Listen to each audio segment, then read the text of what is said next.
Assalamualaikum warahmatullahi wabarakatuh. Perkenalkan, saya Ahmad Solihin, saya dari Universitas Budi Luhur.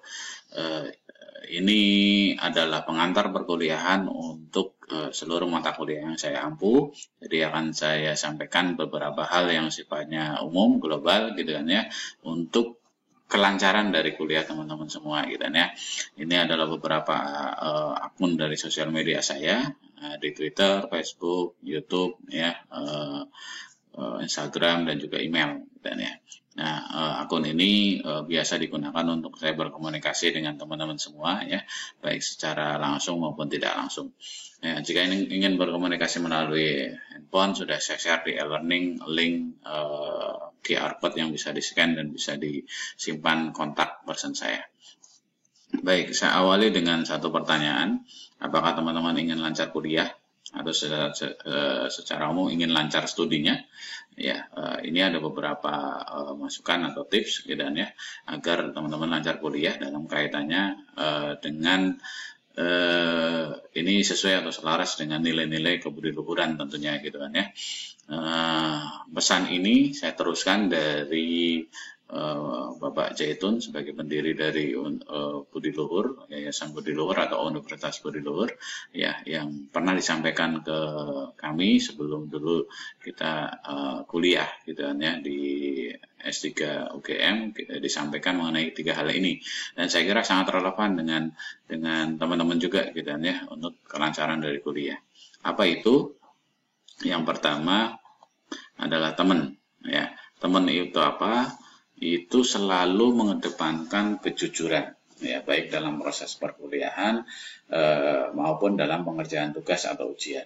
Ya, dalam proses perkuliahan itu artinya ya, kalau teman-teman misalnya merasa nggak bisa, udah jujur aja ke dosennya. Oh Pak, saya bagian ini nggak bisa, Pak, bagian ini saya belum jelas dan sebagainya. Dalam tugas atau ujian ya, mudahnya jangan nyontek gitu kan ya. Kalau tidak diperkenankan untuk bekerja sama ya jangan bekerja sama gitu kan. Jadi tugas sampaikan aja gitu kan ya, sesuai dengan kemampuannya masing-masing. Itu karena tentunya dalam rangka mengukur kemampuan dari teman-teman semua tugas tersebut gitu kan ya. Jadi jujur saja gitu kan ya. Nah, jujur ini bukan berarti pasrah gitu kan ya. Kita nggak bisa, ya udah saya bilang ke dosennya, Pak saya nggak bisa, udah titik gitu. Tidak, tapi harus diimbangi dengan sikap yang kedua, yaitu momen ya, kesungguhan untuk belajar. Ya, kesungguhan untuk mengikuti perkuliahan. Jadi harus bersungguh-sungguh dalam mengikuti perkuliahan dan mengerjakan setiap aktivitas ya, kuliah, baik itu tugas, ujian, dan aktivitas yang lain. Jadi jujur harus diimbangi dengan kesungguhan untuk mengikutinya. Nah, kalau jujur cuman berhenti, wah saya nggak bisa Pak, udah titik gitu kan, maka itu pasrah namanya gitu ya.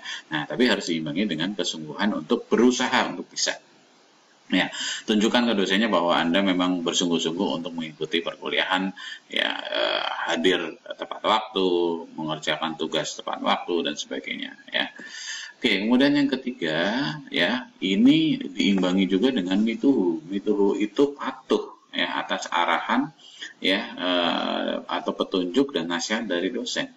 Ya, jadi berusaha keras untuk mematuhi apa yang disampaikan atau yang menjadi arahan. Contoh sederhananya ya, tugas gitu ya. Tugas deadline-nya adalah hari Senin gitu ya. Nah, untuk menunjukkan rasa kepatuhan tadi, maka Anda harus mengumpulkan ya sebelum deadline, sebelum hari Senin misalnya gitu ya, atau maksimal banget adalah hari Senin karena deadline-nya hari Senin. Ya. Kemudian kerjakan tugas itu secara ikhlas gitu ya, secara sungguh-sungguh gitu ya, dikerjakan. Lalu kedepankan kejujuran, jangan mengambil tugas punya orang lain dan sebagainya. Jadi 3 hal ini yang saya kira penting gitu kan ya, agar teman-teman itu bisa lancar kuliah gitu kan ya. Jujur, bersungguh-sungguh, dan juga patuh atas petunjuk atau arahan dari dosennya, dari pengajar Anda dan sebagainya gitu kan ya. Saya lanjutkan gitu kan ya. Oke, nah sekarang kita di masa kuliah daring. Semester ini itu bisa dipastikan ya, kita akan kuliah secara daring atau secara online penuh gitu ya. Nah, saya menganggap kuliah daring itu baku. Ya, ini adalah singkatan. Baku itu terdiri dari B, A, K, dan U. Apa itu masing-masingnya? B ini adalah bahan pembelajaran. Ya, jadi saya akan menyediakan bahan pembelajaran berupa slide kuliah, modul praktikum, tautan website, atau video pembelajaran. Ya, artikel atau bahan lain yang relevan. Ya. Nah, bahan pembelajaran kalau di kelas saya itu saya berusaha keras untuk bisa menyediakan paling lambat 1 hari sebelumnya. 1 hari sebelum perkuliahan sudah ada di e-learning atau sudah ada di LMS. Ya, bisa berupa sekali lagi PowerPoint atau slide, yang bisa berupa video pembelajaran. Ya. Video pembelajaran biasanya saya rekam, kemudian saya bisa di upload di YouTube dan saya share di e-learning ya, linknya gitu ya.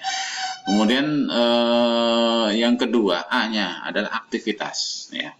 Kuliah dengan saya adalah basisnya adalah aktivitas. Kuliah daring adalah basisnya aktivitas. Sehingga teman-teman harus proaktif untuk mengerjakan setiap aktivitas yang disediakan oleh dosennya. Ya, jadi dapat berupa diskusi, dapat berupa tanya jawab, dapat berupa latihan, forum diskusi, kuis, tugas, ya, presensi, itu juga termasuk juga aktivitas gitu ya. Jadi kerjakan setiap aktivitas yang disediakan gitu ya, seoptimal mungkin. Ya, nanti akan saya tunjukkan ininya apa namanya contohnya atau apa yang dimaksud aktivitas itu. Ya. Kemudian yang ketiga itu adalah komunikasi. Ya, komunikasi ini merupakan sarana komunikasi baik antar mahasiswa, dosen, ya, atau mungkin antar mahasiswa itu sendiri. Ya, disediakan antara lain dalam bentuk fitur pengiriman pesan, forum diskusi, chatting, WhatsApp. Ya, setiap kelas saya sediakan grup WhatsApp untuk berkomunikasi. Ya, harapannya tidak cuma satu arah dari dosennya, tapi juga teman-teman yang mungkin kurang jelas dengan materi perkuliahan bisa bertanya ya melalui grup tersebut. Email, kemudian video conference. Nah, video conference ini, ya, video conference itu bisa menggunakan Google Meet, Zoom atau sejenisnya, ya, itu dilaksanakan sesuai jam kuliah. Dan kalau di kelas saya, video conference itu nanti akan terjadwal, sudah ada jadwalnya dan secara waktu maksimal adalah 1 jam. Ya, saya usahakan maksimal 1 jam, kecuali ada hal-hal yang mungkin benar-benar harus dijelaskan lebih ya, tentunya bisa lebih dari itu, tapi saya usahakan maksimal 1 jam. Untuk apa ya? Biar tidak terlalu memakan kuota atau akses internet lah gitu ya. Jadi banyak teman-teman yang mungkin akses internetnya masih terbatas sehingga video conference maksimal 1 jam, dan boleh tidak menyalakan videonya juga nggak apa-apa gitu ya. Jadi cukup suara mendengarkan saja. Ya, jadi video conference linknya juga akan disediakan di e-learning gitu kan ya, dan teman-teman bisa klik dari sana. Oke, nah kemudian rekaman video conference ini juga akan di-share di e-learning ya.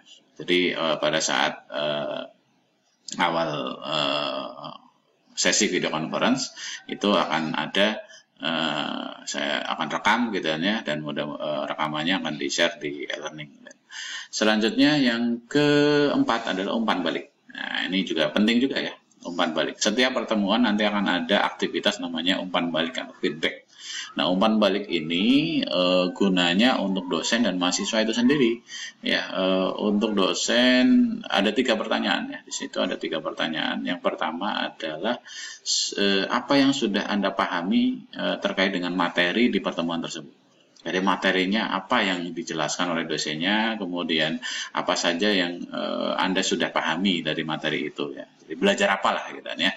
Silakan Anda tuliskan belajar apa dari materi yang sudah disampaikan selama 1 pertemuan itu, baik itu secara langsung maupun Anda belajar sendiri gitu ya. Kalau aktivitasnya belajar secara offline dalam arti asinkronus gitu ya, Anda bisa belajar sendiri dan sampaikan apa yang sudah dipelajari. Kemudian yang kedua, pertanyaan kedua adalah tingkat pemahaman. Nah, jadi nanti akan ada pilihan tingkat pemahamannya dari mulai sangat paham, paham, cukup paham dan sebagainya gitu ya. Nah, itu silakan dipilih sesuai dengan kondisi masing-masing. Ya, karena dengan sejujurnya karena ini tidak ada penilaian esensi isiannya. Ya, jadi hanya penilaian aktivitas. Jadi Anda mengisi aktivitas maka checklist gitu ya.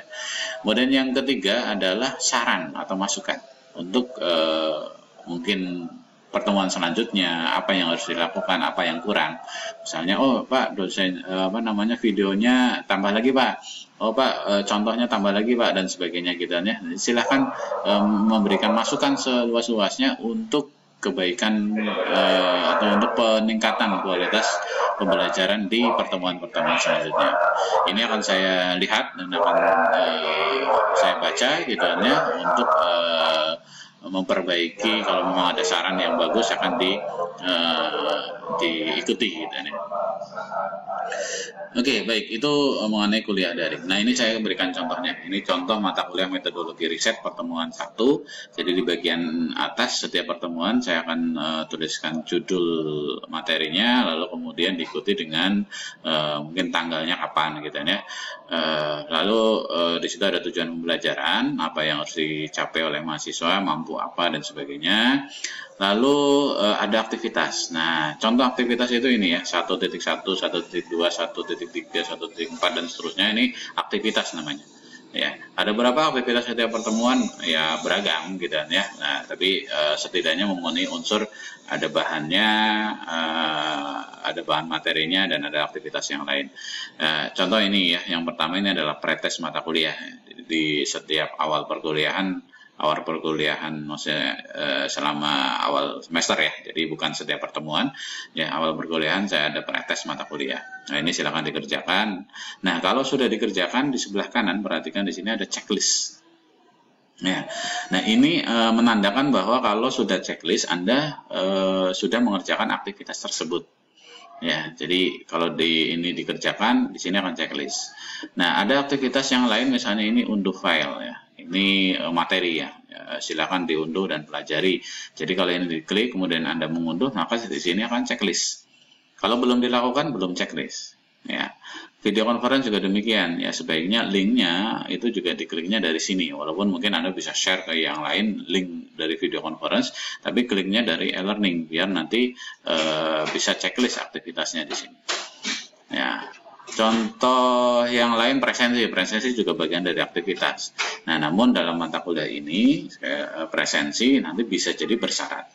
Bersyarat itu dalam arti Anda bisa, kalau seperti ini ada restricted gitu ya, itu artinya aktivitas presensi ini bisa dilakukan setelah aktivitas unduh materi pengantar metodologi riset itu checklist atau dilakukan. Jadi Anda harus melakukan aktivitas 1.2 ini dulu, baru nanti bisa isi presensi. Nah, isi presensi itu dibuka cukup luas ya, sesuai dengan arahan dari fakultas. Presensi itu dibuka sesuai dengan jam kuliah sampai malam. Ya, kalau saya biasanya sampai jam 11 malam gitu ya. Jadi sampai jam 11 malam itu masih dibuka ya. Kemudian kalau sudah diisi semua, hari berikutnya saya akan sinkronisasi dengan sistem di student ya, di student atau di web dosen ya. Oke, itu aktivitas yang bersyarat. Nanti syaratnya bisa jadi kalau ada dua ya berarti dua aktivitas harus dilaksanakan. Misalnya, harus unduh materi sama mengikuti video conference, maka di sini akan ada dua. Yang terakhir tadi ini ya, umpan balik ya. Ini ada aktivitas terakhir biasanya akan ada umpan balik. Ini silakan bisa diisi sesuai dengan tadi 3 pertanyaan tadi. Nah, nanti akan ada ngaruhnya nih checklist ini terhadap penilaian. Nah, nanti akan saya jelaskan berikutnya. Jadi usahakan ini semuanya checklist ya setiap pertemuan. Nah, berikutnya mengenai penilaian hasil pembelajaran.